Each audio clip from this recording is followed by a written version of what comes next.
19세기 프랑스 화가 제임스 티소는 생전 이스라엘을 여행하면서 예수님의 생애에 관한 작품들을 남겼습니다. 오늘날까지 많은 사람들이 그 성화들을 보면서 생생하게 주님의 말씀과 상황을 만나고 있죠. 그림 중 우리 구세주가 십자가에서 본 것이라는 작품이 있는데요. 오늘 주보에도 실려 있습니다. 십자가에 달리신 주님을 인간의 시선으로 바라보는 대부분의 성화와는 달리 이 작품은 독특하게도 십자가에 달리신 예수님의 시선에서 아래를 향하는 구도로 많은 사람들의 모습이 담겨져 있습니다. 십자가의 주님을 느낄 수 있는 장면은 그림 아랫부분 마리아의 절규, 그 손 위에 그려진 주님의 두 발 정도입니다. 안쓰러움과 안타까움에 고개를 숙인 남루한 많은 이들, 말을 타고서 무덤덤하게 지켜보고 있는 종교 지도자들, 울부짖는 여인들, 맥이 빠졌는지 그저 주저앉아 있는 로마의 군병들, 경외감에 두 손을 차분히 모으고서 십자가를 바라보고 있는 백부장. 참 많은 이들이 주님의 시선에 들어와 있습니다. 이 사람들 중에서 오늘 우리의 모습은 어디에 있을까요?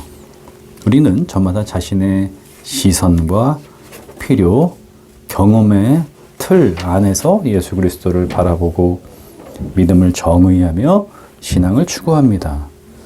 더 넓은 넘어서야 할 경계가 있음을 깨닫고는 있지만 현실에서 그 경계를 조금이라도 넘어간다는 것이 쉬운 일이 아니죠.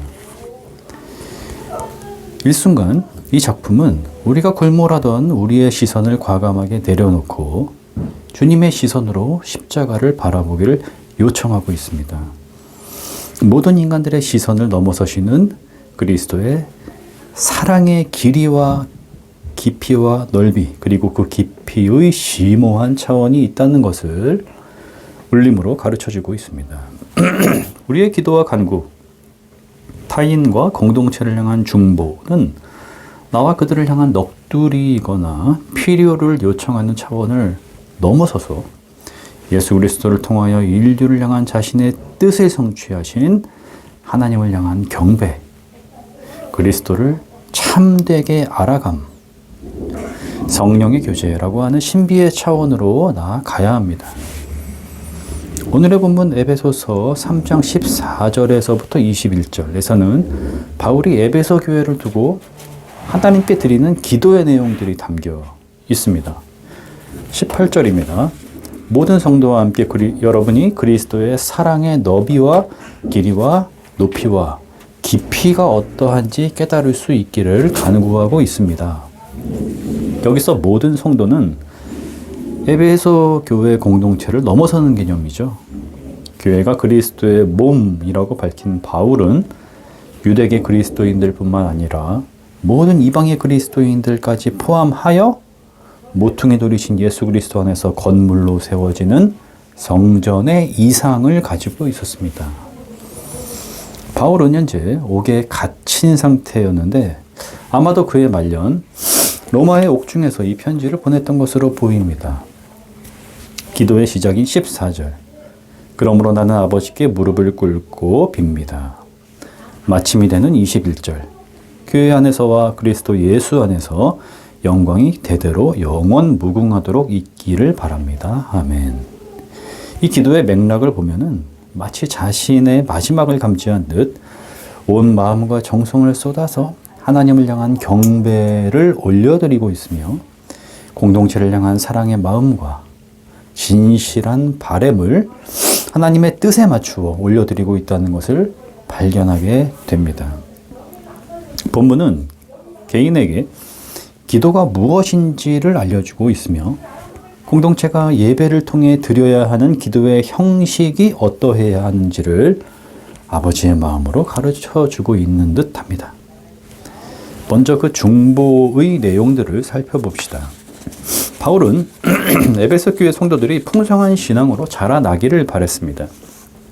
현재 그들에게 연약함이 있었다는 것이죠. 19절에서 그 목표를 하나님의 충만하심에 이르는 것이라고 명시하고 있습니다. 그런데 그 과정이 개개인의 영적 지식 추구, 조직의 성장과 같은 인간의 역량을 통해 가능한 것이 아니라 성령이 속사람을 강건케 하심으로 또한 믿음을 통하여 이 두 가지 능력으로 가능케 된다라고 밝히고 있습니다. 간구, 즉 공동체를 향한 중보는 이 두 가지 능력을 구하는 것으로 충분했습니다. 성령이 속사람을 변화시키시고 강건케 하신다는 것은 인간이 스스로 변화되기 어려운 존재라는 것을 전제하고 있으며 주의 영이 역사하실 때에 비로소 자유를 향한 변화가 시작될 수 있다는 의미였습니다. 속사람은 본능과 자연에 충실한 인간의 습성, 고집, 자기의 인정받음에 길들여지지 않은 예수 그리스도의 십자가 앞에 서 있는 긍휼함을 입은 모든 인류를 의미하는 말입니다. 아들을 통해 하나님의 인간을 향한 뜻, 그것이 실현된 인류를 지칭하는 것이죠. 그런 속 사람은 성령, 곧 그리스도를 증언하시는 영이시며 말씀을 깨닫게 하시는 영, 곧 그리스도를 통해서 변화될 수 있습니다. 믿음을 통해서 그리스도를 여러분의 마음속에 머물러 계시게 하여 주시기를 빕니다. 이 간구에서도 믿음은 자기 확신의 정도가 얼마나 견고해야 하는가를 드러내는 말이 아닙니다. 믿음의 대상을 통하여서 십자가와 부활, 구원에 이르게 하시는 그리스도의 사랑을 들려주시고 깨닫게 하시는 성령을 통하여서 이것과 같은 의미이죠.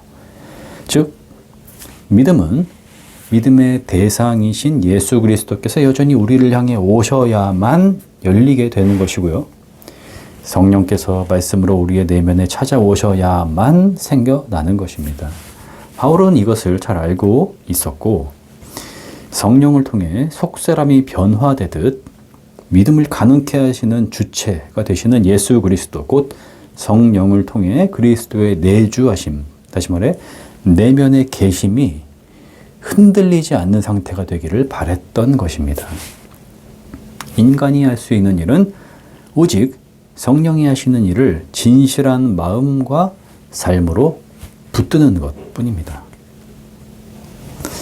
기도가 많이 줄었어. 예전에는 산기도도 많이 했는데, 철야기도와 새벽기도가 뜨거웠는데 요즘 시대에는 기도도 없고 뜨거움이 사라졌어. 이렇게 얘기하는 사람들이 많이 있는 것 같습니다. 돌아보면 분명 그러한 현상들이 있는 것 같아요.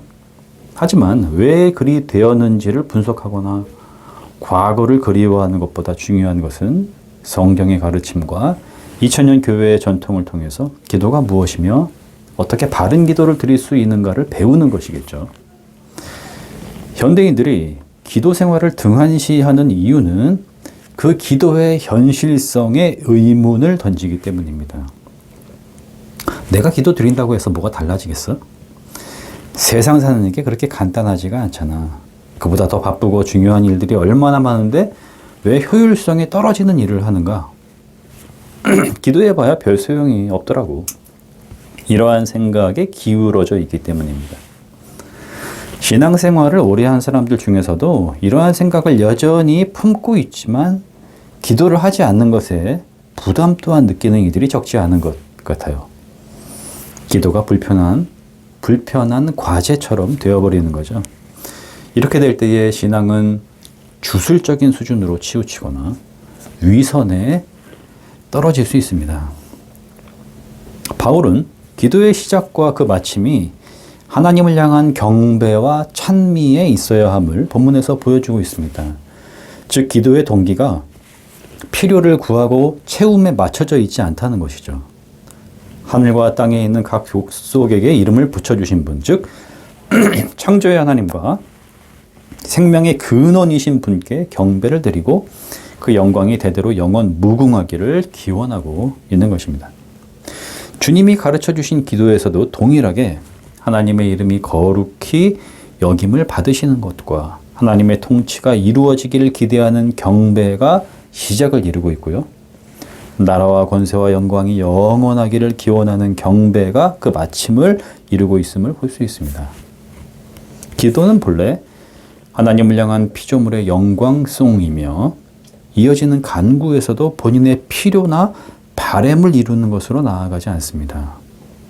예수님은 분명 기도를 하면 아버지께서 들으시고 구하는 자에게 주신다 하셨죠. 우리는 그 말씀을 신뢰하기에 예수 그리스도의 이름으로 하늘 아버지께 기도를 드립니다. 하지만 구한다는 것이 쉽지 않다는 것도 잘 알고 있습니다.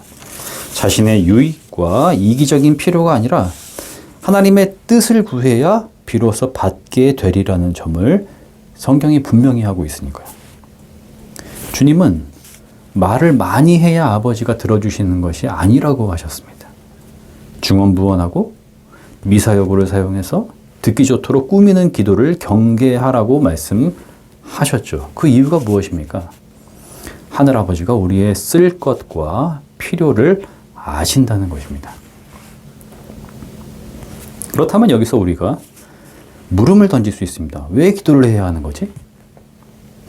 하나님이 자신의 뜻을 이루시는 일에 응답하신다면 결국 내가 드리는 기도가 무슨 소용이 있겠나?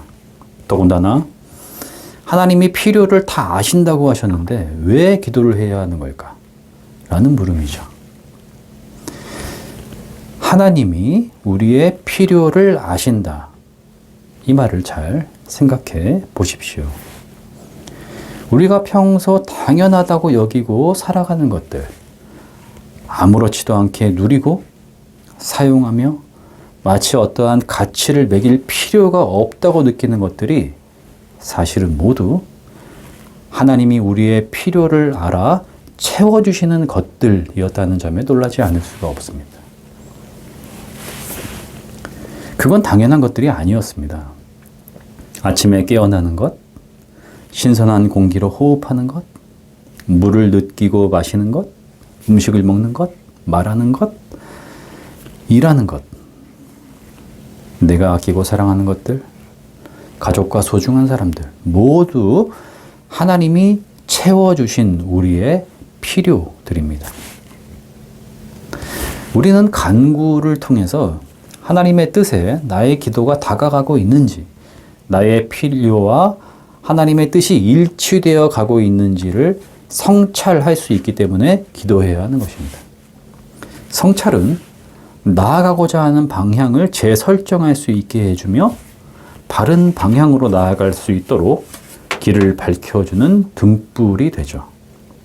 우리는 하나님의 뜻을 구하는 성찰을 통해 기도 속에 반드시 개인의 필요와 바램을 넘어서는 상호관계, 형제사랑, 인류를 향한 구원이라고 하는 넓은 차원의 간구가 드려져야 한다는 것을 깨닫게 됩니다. 하나님이 아들을 주신 이유가 세상을 사랑함이셨고 모든 사람을 구원하시려고 하나님의 그 목표를 이루시기 위해 예수 그리스도께서 십자가에서 속전 곧 값을 치르셨기 때문입니다. 로마서 8장에서 증언하듯 이러한 그리스도의 사랑에서 우리를 끊어낼 수 있는 어떠한 세력도 없기 때문입니다. 각자 도생, 이 말이 시대 정신처럼 되어버린 오늘을 살아가고 있습니다. 남 신경 쓸 겨를이 어디 있어? 나 하나 살기도 바쁜데. 이런 말을 자주 듣게 되는데요. 각박한 현실이죠. 그리스도인의 기도 생활도 이러한 시대적 흐름에 따라가고 있는 것은 아닌지 우려스럽습니다. 나 하나 기도 생활하는 것도 바빠. 내 필요를 구하는 것도 쉽지 않은데 누구를 위해서 기도를 하고 교회와 공동체를 위해서 중보를 하며 세상의 평화와 인류 구원을 위해서 간구한다고? 그것 좀 뜬구름 잡는 소리 아니야? 내심 이러한 생각에 기울어져 있는 건 아닌가요? 돌아봐야 할 때입니다. 주님은 우리의 일용할 양식과 우리의 죄를 구하여 주시기를 아버지께 간구하셨으며 십자가에서 주님을 향해 선자들, 즉 그 아래에 있는 모든 인류를 향하여 최종적으로 저들이 미처 깨닫지 못하는 죄를 아버지가 용서해 주시기를 간청하셨습니다. 그리고는 인류를 향하신 아버지의 뜻을 자신이 다 이루었노라 고백하는 기도를 올려드리심으로써 운명하셨습니다. 오늘의 설교를 통해 우리는 이제까지의 기도 생활을 기반으로 하는 신앙생활 전반을 점검하고 부족한 부분이 있다면 과감하게 수정하는 기회로 삼아야 할 것입니다. 개인을 넘어서지 않는 기도는 기독교의 본질과 벗어나 있으며 하나님의 뜻을 향하지 않으므로 신앙의 길을 잃게 할 것입니다. 우리는 바울이 에베소서에서 말하는 교회론을 염두에 두지 않으면 교회 생활에서의 길도 잃게 될 수 있습니다. 구약의 예언자들을 통한 하나님의 뜻과 사도들의 증언, 곧 예수 그리스도의 삶과 사역에 근거한 부활신앙 공동체가 그리스도의 사랑의 길이와 깊이와 넓이로서 확장되어 하나님의 충만에 이르는 건물, 곧 성령이 머무시는 성전이 되어가는 이상을 바울이 마음에 품었던 것처럼 이것이 성경이 가리키는 교회론의 본질임을 알아 우리의 마음에도 바른 교회론의 이상을 가져야 할 것입니다. 오늘의 교회는 그 우주적 몸인 그리스도의 성전의 일부라는 사실을 잊지 말아야 합니다.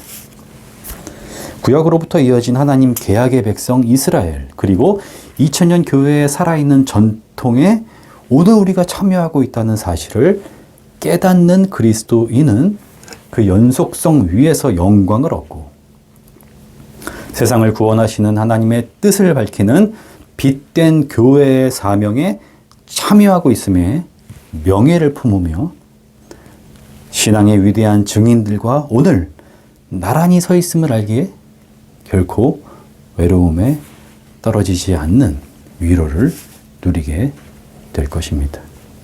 모든 지각에 뛰어나신 하나님의 평화가 그리스도 예수 안에서 우리의 마음과 생각을 지키실 것입니다.